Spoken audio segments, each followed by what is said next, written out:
to be with you again wherever you're joining us. If you remember, over the last several weeks, we have been talking about what about me and who am I? We talked subjects about mommyhood is a season that doesn't last very long, that motherhood is a very high calling, and that we really need to know our purpose over perfection. We talked about that subject that I don't like very much of mirror, mirror. What are we seeing when we look in the mirror, and what lies are we believing? And I hope you've done your homework and have written down those lies you're believing. It is so important. And I'm still doing it. I'm still learning every day. I had to write down 5 that I'm still dealing with. So I encourage you to do that. We talked about what the lies that we see in the mirror are what we reflect to other people. And we don't even know it. Sometimes if we believe the lie that we're not liked, we come into a room and we have that energy about us, and then people say, I don't think she likes me. We reflect what we believe about ourselves. And we talked about how we can change that. And that is really dispelling those lies and speaking truth. And then last week we talked about cultivating a heart of contentment. And I hope you remember the 4 C's. The 4 C's are, if we want to be content, we shouldn't be comparing, complaining, criticizing, or competing. Again, I hope you've done your homework to really look at where you are not being contented. Because we don't want to just be hearers of the word, we want to be doers so that we can live a free life as we walk through these seasons of motherhood. We don't want to come to the end of motherhood and go, oh, I wish I would have done things differently. So it is doing what we're hearing, putting it into practice. And if you've missed some of the videos, go back and review them so that you can see what are some things that you can do to be more contented and joyful in this area of your life right now. So we're now leaving what about me and who am I? And now we're moving into marriage. And I'm sorry, but this is a very appropriate title for me. How do I love this man I'm married to? Because for me, marriage has been a challenging walk for the last almost 33 years. It's been wonderful, but it's also been a challenge. And there are times I go, how do I love him? And I'm sure he looks at me and go, how do I love her? So today in our first series, we're going to be talking about how do I love this man I'm married to? Now what? Now what do I do? And so we're going to be talking about why it's so hard to love the man you're married to, what is true marriage, and how do I love this man? How do I now love him in this season of my life? And before we do that, let's go to the Lord. Father, I thank you for this time. Lord, you are the creator of marriage. And Father, you knew what you were doing. And I pray that as we talk about marriage today, that we would all be encouraged, that we would all realize that it's not about our happiness, it's about our holiness and making us more like you. Father, again, let us take in what you want us to hear and let us put it into practice so that when we look back a month or 6 months or a year from now, we can really see the change that you're doing in us. And we ask all this in Jesus' name, amen. Why is it so hard to love this man you're married to? Think about it. From the time we're little girls, don't we have this idea of what marriage is going to be like? You may look at other people's marriages and say, well, I'll never be like that. When I get married, it's going to be like this. Or you see children that are acting out or they're not behaving the way that you would want your children to behave, and you say, well, my children will never. Be careful what you say never about, because those are the things that you get challenged in. For me, I was always going to love my husband well, because I worked for many years and I witnessed a lot of marriages, and I witnessed how when a man walked in the door to his wife and how she was not very attentive, and I went, well, I'll never do that. I'm going to be a great wife and I'm going to be a wonderful mother. Then I got married. Think about how much time you spent planning your wedding, your dream wedding. And even today, weddings now are extravaganzas. They literally have so much that are put into them, and it's all wonderful.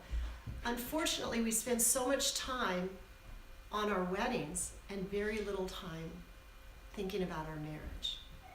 And after that wonderful day that you look so forward to, isn't it over in 6 hours, 8 hours?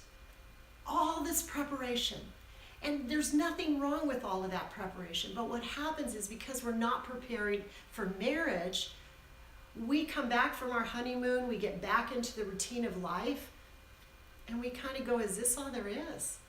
Life gets kind of boring. You're in routine, you're working, your husband's working, and you're saying, is this what marriage is all about? So a lot of times, all of a sudden, those disappointments and those feelings of, wow, I didn't know it was going to be so hard.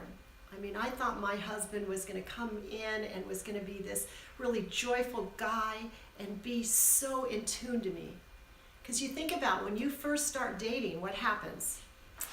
We want to spend time together.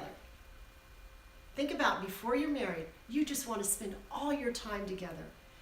Your husband was your priority. I mean, you would do anything to see him or to talk to him. And then you wanted to win his heart. So what did you do to win his heart? You were so giving and so loving. Weren't we all like this?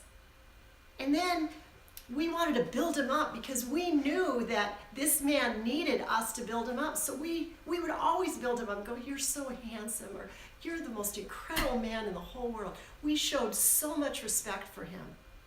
Don't you remember? Then what happens after we get married? Well, instead of focusing on all the strengths that we loved about our husband, after we get married, those strengths become weaknesses. And for me, with Dirk, I was always late, which you've heard on the videos, and Dirk was always punctual.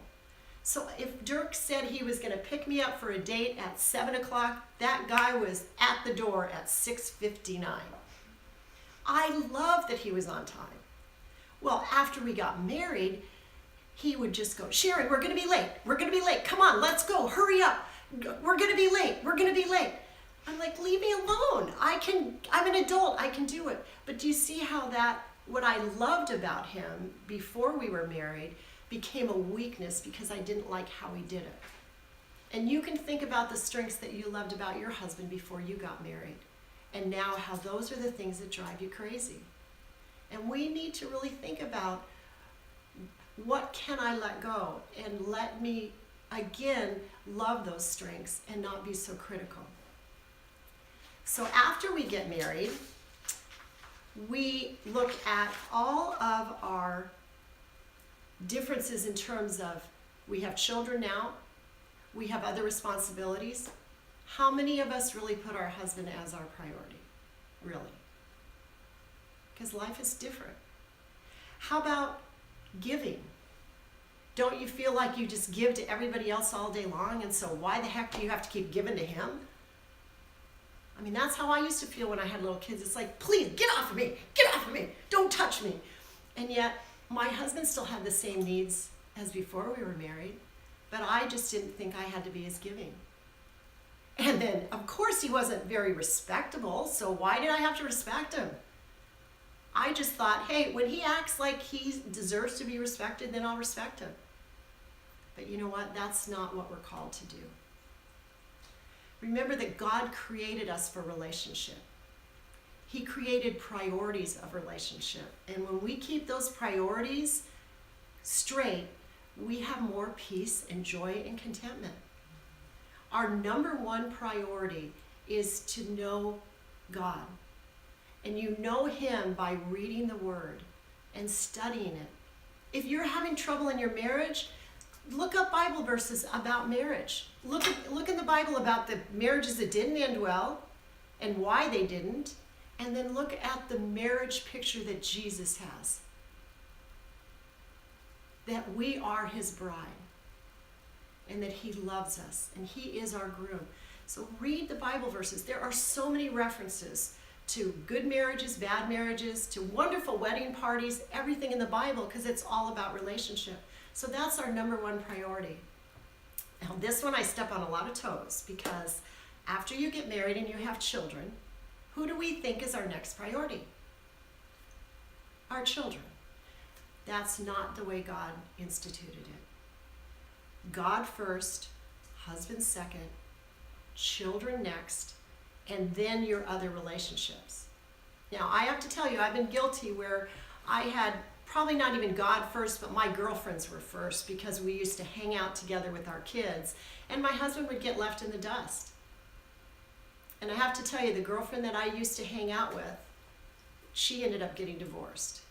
Luckily, and thanking God that we set our life on a different path.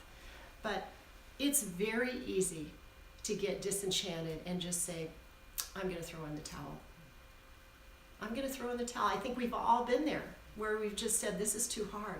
But again, if we look at the priority of our relationships in the way that God instituted them, and we prioritize them, we can start to live a different life. It doesn't happen overnight, because your husband's still that sinful, selfish guy, and you aren't. But you know we are as selfish as our husbands. It just looks different.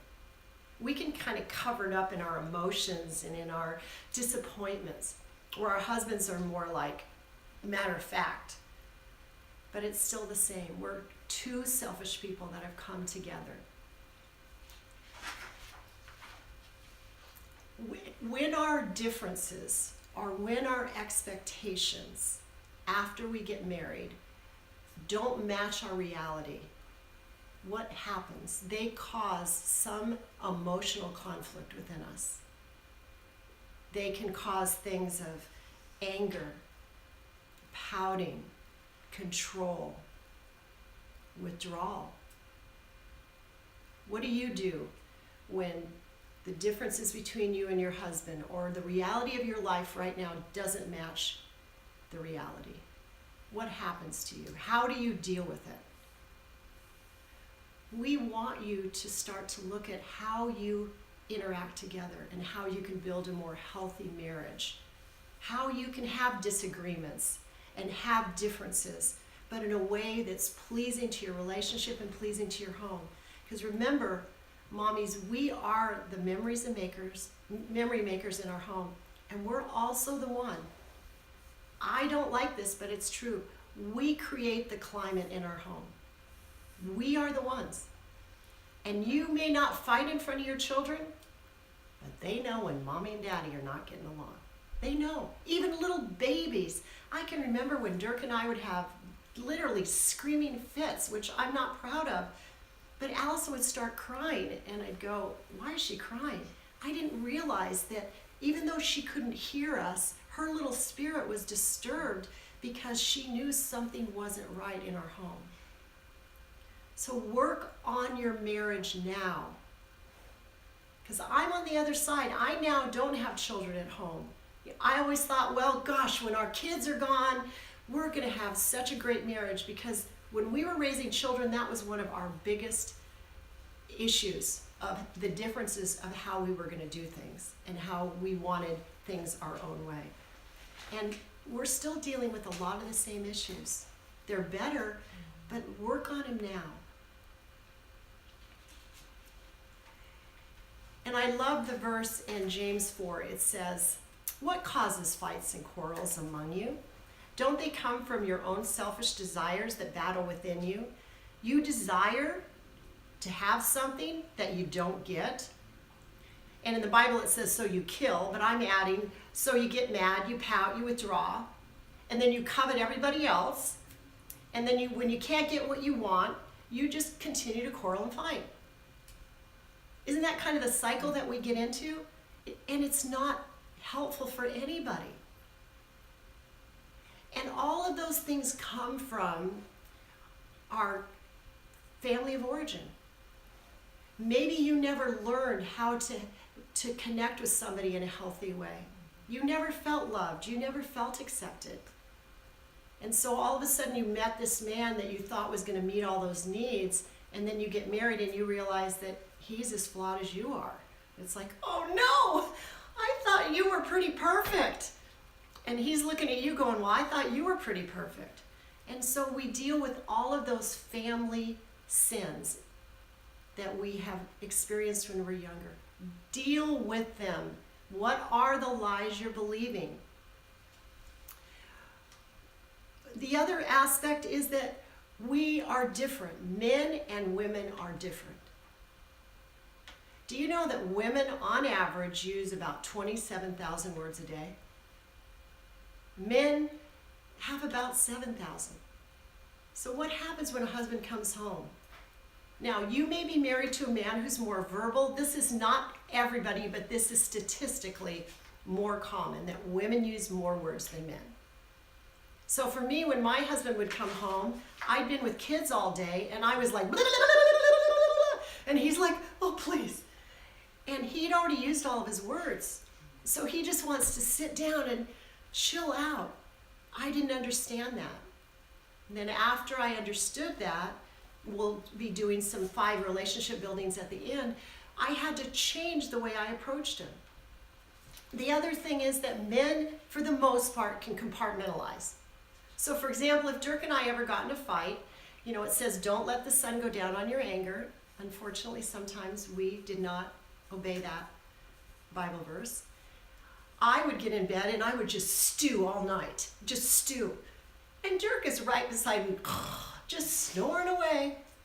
And and then in the morning, good morning. I'm like, don't you remember what happened last?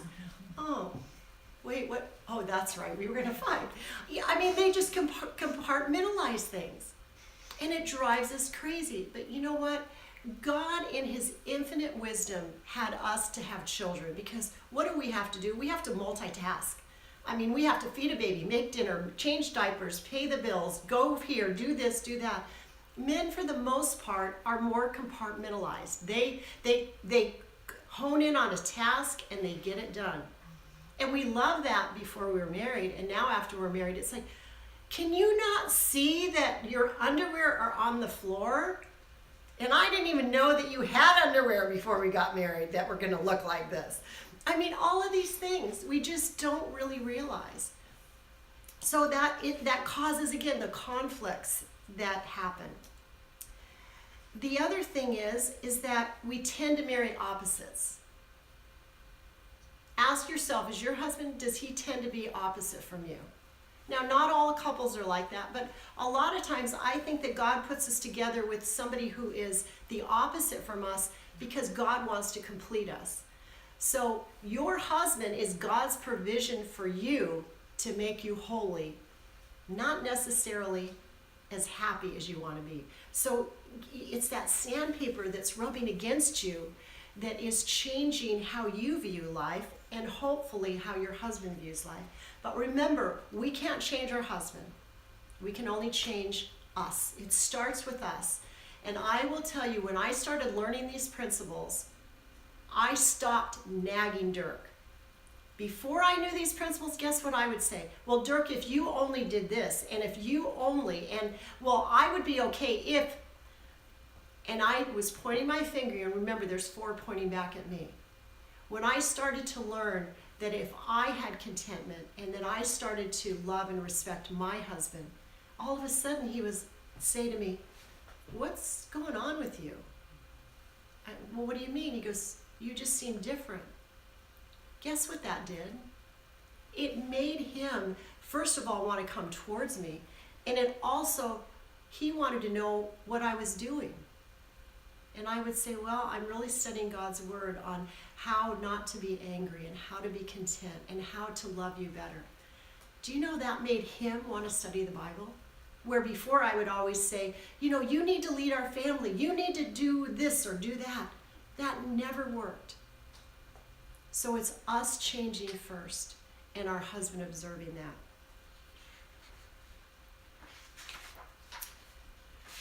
And we can go through some things that also cause the reasons why it's so hard to be married to this man. And we're not going to go through them very much, but think about how you view money and how your husband views money. That is a biggie in marriages. You have expectations of certain lifestyles, how you spend money, how you save. Your husband feels pressure to make money, or maybe there's not enough money and you feel pressure to make money. And remember, where your treasure is, there your heart will be also. And I've said this before, we're living in America and you have everything you need, and yet we all want more, more, more. So really ask yourself, how do I view money in our marriage, and what is causing fights and quarrels among us with money? Do the hard work. The children's stress. Think about it. You're tired. It's unfair that your husband gets to go to work and go to the bathroom when he wants to, and you are stuck with all these little kids. And so we get resentful, and yet we don't realize what he's doing. We may be working part-time or full-time as well, but we all have to realize that we need to work together as a team. You're a team. You're one. Think about what you can do to make life work better together than always thinking about life is not fair with the children's stress. Another biggie is how you make decisions. How do you make decisions about where you go or what you do or how you raise your children? Or maybe when you spend money or how you spend money. It causes a lot of conflict. Again, sit down and talk about how you can make decisions together. And sometimes, and this is not popular in our culture, but sometimes your husband does know best. And sometimes you need to defer to him. And we're going to be talking about this in the next several weeks. Other things that, why it's so hard to love your husband, is we have personality differences. Sometimes we are married to really strong men, or we're married to men that they're like little beavers and all they want to do is get their task done. And maybe we're more relational and we just want to play and have fun and talk and just have fun, but they're like, no, we got to get things done. Or maybe you're the one that is just so relational that you want to just talk all the time. I mean, that's me. I just want to sit and talk. And my husband's more of like that lion, let's get things done, and more of a beaver of, we've got tasks at hand. So that would sometimes separate us because I wouldn't feel very loved and he wouldn't feel very respected. So think about those, and we'll be talking about personalities next semester. Others are love languages, the way we feel loved. Again, we'll be talking more about this, but think about if your husband feels more loved with words of encouragement, time with him, acts of service, doing things for him, physical touch, or gifts. Now, they all like physical touch, so that goes without saying. But remember, we are different, and I'm just going to highlight a couple Bible verses. In Ephesians 5:33, it says, each one of you also must love his wife as he loves himself, and the wife must, it doesn't say should, it says must respect her husband. And next week we're going to be talking about that word. And I hope it'll be encouraging to you, because if we learn how to respect our husbands well, our marriages change. And then it tells us, your husbands are to love you. And a lot of times we don't feel loved.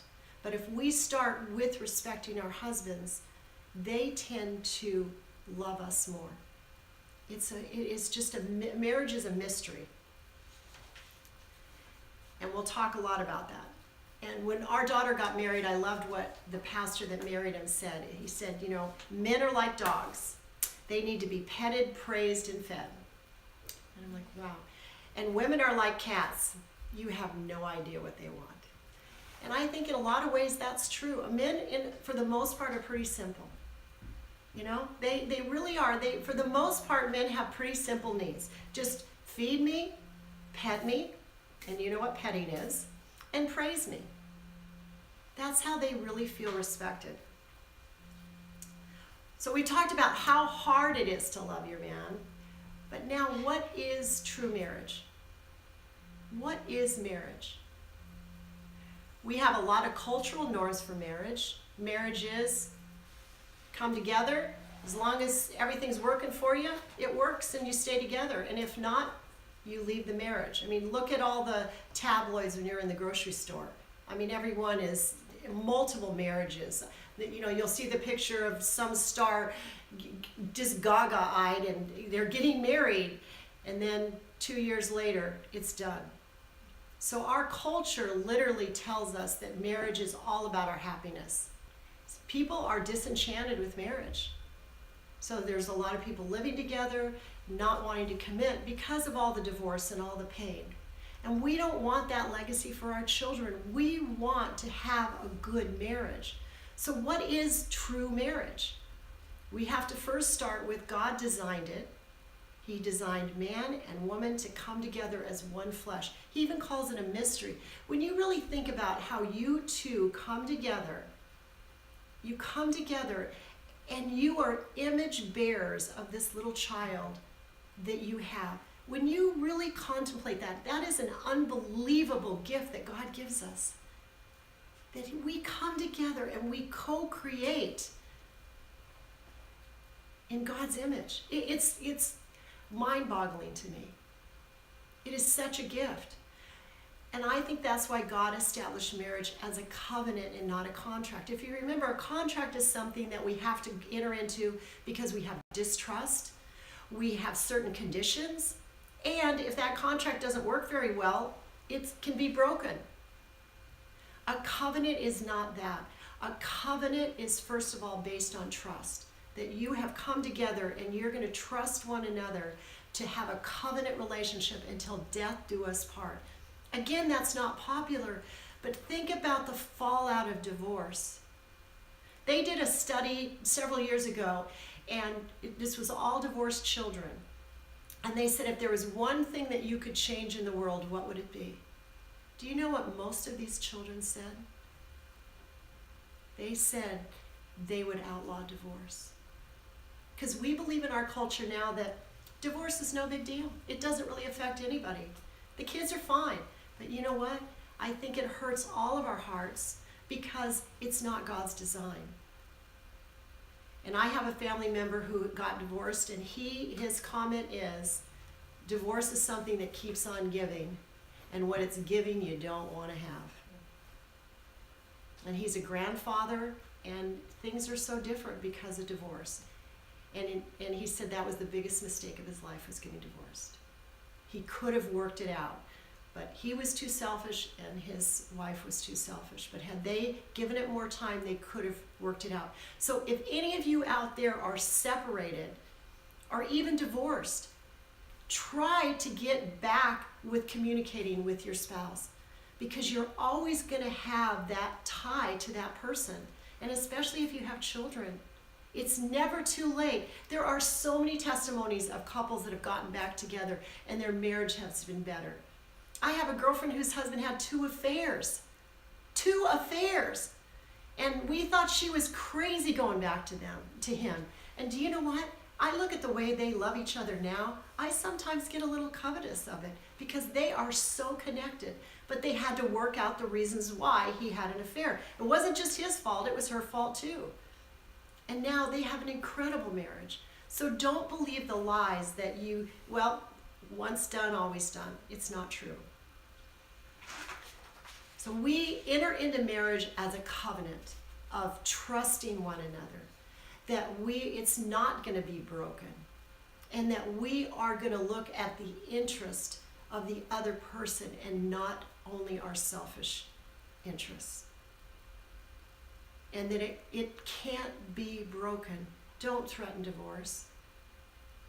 I know when you're mad and things are going awful, that is one of the biggest wounds that I have with my husband, because I threatened divorce when things got so bad. And he never once threatened divorce. So think about, how do you fight? The other part for your generation about marriage is the Bible is very clear. It says a man leaves his father and mother and is joined to his wife, and the two are united as one flesh. And the Bible says this is a great mystery. It is a great mystery because sometimes it's hard. But this is what God says, that we are to leave and cleave. And so many of you have not left your parents. You need to leave and cleave to your family and you need to create your own family unit. So if there are issues with family members, get some counsel from some older couples or talk about it so that you can be the family that God has called you to. Your parents have already raised their children, and now it's your turn to leave and cleave and to raise your children. Because we are to become one flesh with our husband.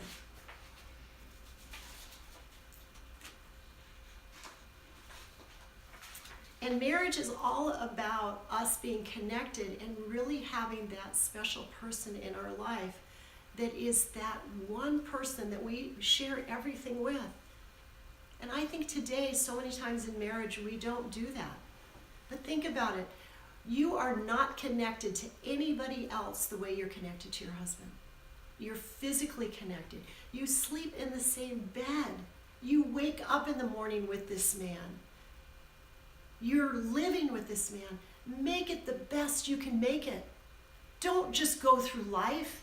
Because so many women today are just going through the performance of being a wife. Well, I feed him, I take care of him, I take care of the kids. What more do I have to do? Remember, your husband wants your heart. He doesn't want your duty. And do you know that marriages break up so many times because you'll hear a wife say, but I did this and this and this and this. But then when you really look underneath, she wasn't doing it with her heart. She was just doing it out of performance. Your husband needs you. He needs you to believe in him. You know that old saying, behind every successful man is a great woman. Because we tell our husband what he believes about himself. If you believe in your husband, he will believe in himself. I have personal testimony for that, but we don't have time to do that today. So now let's talk about how do we love this man I'm married to. I want you to remember 5 C's for your marriage. 5 C's. The first one is commitment, communication, caring, companionship, and confidentiality. You may come up with some other ones, but these 5 are ones that have really challenged me over the years. So commitment. It goes back to it's a covenant, not a contract. So you don't threaten that you're going to leave if things don't go your way. Communication. Remember that communication takes time. As you are newly married and you have children, communication changes. But I want you this week to communicate with your husband, and I want you to listen with understanding and not to respond. Listen with understanding and not to respond. And I'm going to give you the 5 C's to connecting in a minute, but really think about how you communicate with your husband. And then caring. Your husband wants your heart. He doesn't want your duty. And love is an action word. You know, it's easy to say, I love you, honey, and then don't do anything for him. But caring, how does your husband feel loved? And I know you're sitting here going, I know, but what about me? Remember, that was last week and the weeks before. Now it's about your husband. So really sacrifice that love for your husband. Remember, your husband is not your enemy. He is God's provision for you, even on your worst day. You may look at him and go, oh, I made the biggest mistake of my life. You know what? God is in it, and you can work it out.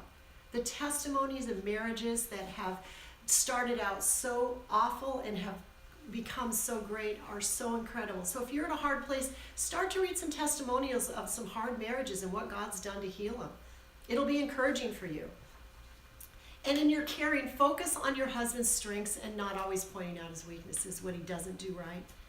Tell him what he does right. The more you tell him what he does right, the more right things he'll do. And don't try to fix him. Caring is not trying to fix your husband. Caring is going to the Lord and praying for your husband and saying, Lord, I can't deal with them. Will you help me? Give me a love for my husband right now because I'm struggling. I am struggling. He will. He will give you encouragement. And your husband needs companionship. You may not really think that's true because he doesn't act like he needs it. I mean, how many husbands really act like they need our companionship? They don't. But do you know they need that? And for women, we like to literally look at each other and talk and do this. Men like to be shoulder to shoulder.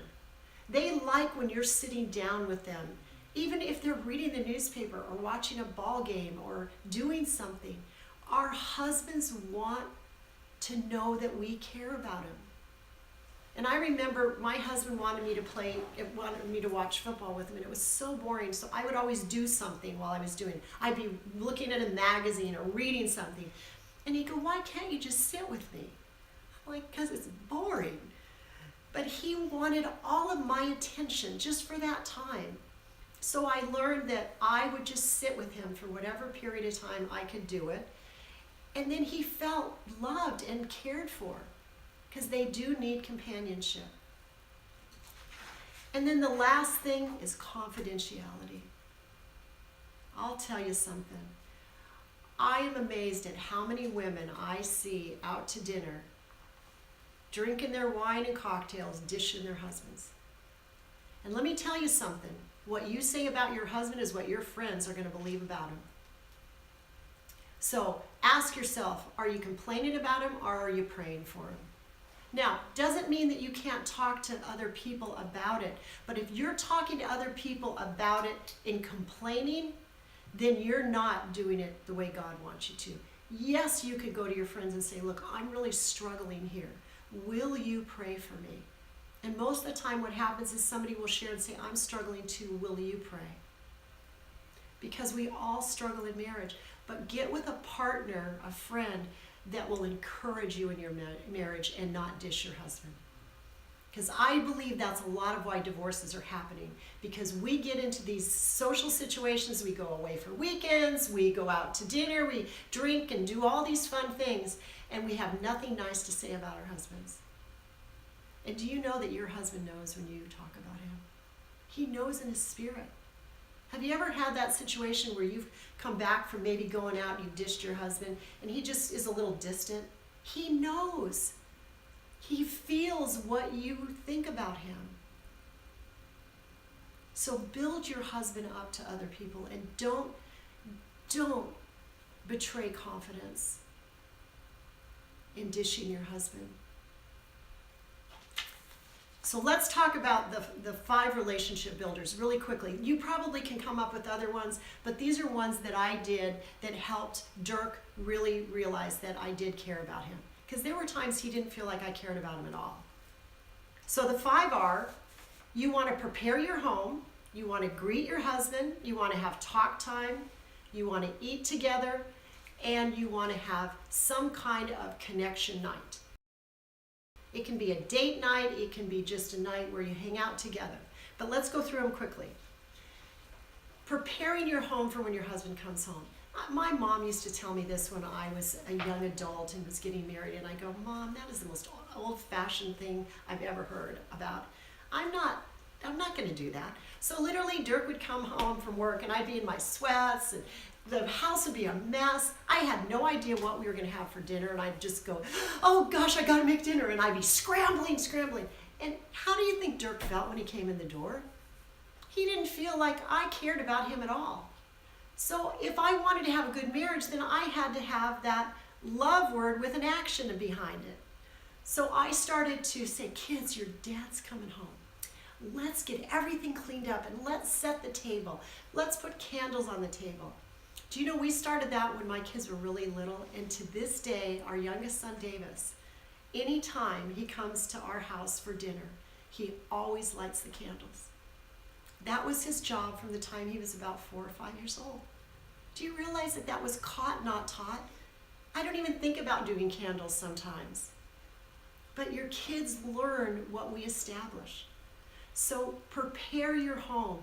Have the kids go over and pray. Say, "God, will you bring your Holy Spirit of peace to our house right now, so when Daddy walks in, he's going to feel really loved?"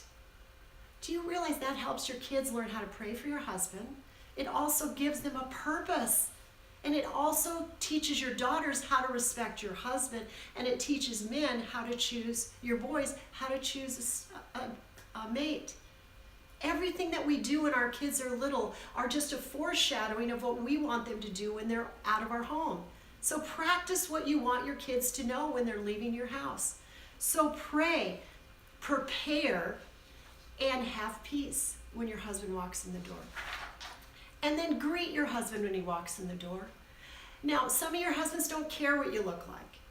But if your husband does care what you look like, you don't have to do a whole lot, but show him that you care so that when he comes in and sees you, that he feels like you've given some attention to caring for him. And have your kids greet him. If you're making dinner, go kiss your husband. And then if he's going to go for a few minutes and do whatever, or you're going to be together for the time, however you work it out, but greet your husband. Let him know that he is a priority. And then talk time. Talk time can happen anytime in the evening. But what it is it's you and your husband sitting down on the couch, or maybe you are sitting at the counter in the kitchen, whatever, but it's not you doing something. It's you two sitting down. It can be for 5 minutes. But again, it's sitting down. Sometimes if your husband's exhausted, it can just be sitting there and letting him just unwind. You may not even say a word. I used to say to my husband, "How was your day?" He hated that. So then I learned, "Well, honey, on a scale of 1 to 10, how was your day?" He could answer that immediately. And then I knew what the night was going to be like. If he said, "Oh, I had a 10 today," he was a little bit more open. If he said, "Oh, it was a 2, the stress, blah, blah, blah," I knew, this was not the night to be talking about anything heavy. But again, it's just sitting there and acknowledging your husband. 2 things happen to this. When you have talk time, your children feel more secure. Do you know that? Children want to know that your relationship is priority. Now, they're going to do everything in the world to separate you, but they want to know that your relationship is number 1 priority. And when they see you having talk time, they know that that relationship is priority over them. And even if your kids are young, you can put them in a playpen, you can put them on a blanket, or you can have a little special little box of toys and say, "This is your toys to play during talk time with Mommy and Daddy." And then you know what will happen? When you guys have a fight, your kids are going to say, "Mommy and Daddy, you need talk time. You need talk time." Because they want you to be connected. So model what you want your children to know. Eating together. I know this is so hard with husband schedules, but if you can maybe give your kids a snack and just sit down at the table together. Now, if you have really little tiny ones, you can't always do this. But if your children if they can stay up till 7 o'clock or 7:30, and especially if you have babies, you can change their schedule a little bit. But if you can have 10 or 15 minutes together as a family, your children again feel more secure when they see that you're together and that you are living life together. Because again, they're spirit beings, and that's when they feel more secure. And then date night. Again, date night doesn't have to be this, okay, we have to have a date night every week and it has to be this certain night. That becomes a chore for both of you. But you can have it where maybe you two tell your kids, "This is Mommy and Daddy's date night." Now, you may want to go out, but you may want to just sit at home. Teach your kids that they can go and entertain themselves. Mommy and Daddy can have a candlelit dinner here at home, and you can have some special time together. It doesn't have to be where you go out and spend all this money and you have to get a babysitter and then you stress and it's so expensive. Now, that's good. You need to do that. But I think so many times now we believe that we deserve a date night and we should go out to dinner and we should do all these things. But do you really enjoy it all that much? Sometimes you do. So make that the special time, but make a date night at home. Even play a game together. My husband hated games. But we would literally play backgammon or Scrabble or sometimes a card game, not very often, but we would play backgammon together. Now, it was kind of boring sometimes, but it was a way where when we were playing a game, we talked. Because he would talk when he was doing something. And you'll learn this in the parenting class, that boys will talk to their moms more when they're doing something. Girls will talk, again, face to face, but boys want to be shoulder to shoulder. They don't want you to be in their face. I hope these 5 will encourage you. And again, just very quickly, they are prepare your home, greet your husband, have talk time, eat together. If you can only do it 2 or 3 times a week or on the weekends, but make eating together a priority, and a date night. So your homework this week is to think about one area you would like to work on in your marriage. And then what can you do? This is not your husband. What can you do to change your heart to begin to show the love for your husband? Because some of you may be in some really hard places right now and you're going, I don't even really want to be married to this guy. You know what? It starts with you. It starts with you changing your attitude to your husband. And he will respond. It may take time, but he will.